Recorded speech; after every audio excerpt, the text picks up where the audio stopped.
AP ప్రభుత్వం వాహనదారులకు good news చెప్పింది. గ్రీన్ ట్యాక్స్ భారాన్ని తగ్గిస్తూ ఆర్డినెన్స్ జారీ చేసింది. ఆ డీటెయిల్స్ చూద్దాం.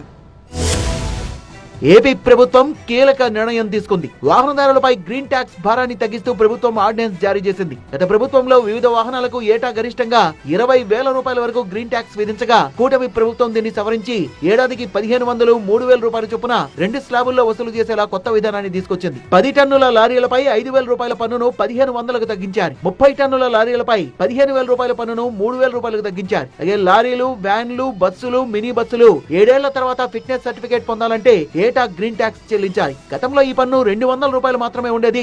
కాలం చెల్లిన వాహనాల్ని తగ్గించాలని దీన్ని పెంచుకునేలా కేంద్రం వెసులుబాటు ఇచ్చింది. గతంలో 2018, 2019, 2020లలో హరిత పన్ను కింద ఏడాదికి 5 కోట్ల రూపాయల వరకు రవాణా శాఖ రాబడి ఉంటే గత ప్రభుత్వంలో 2022, 2023లో 89.96 కోట్లు, 2023, 24లో 102.94 కోట్లకు రాబడి పెరిగింది. అయితే గత ప్రభుత్వం హయాంలో పర్యావరణం పేరుతో పాత వాహనాలపై ఎక్కువ పన్ను వేసిందనే విమర్శలున్నాయి.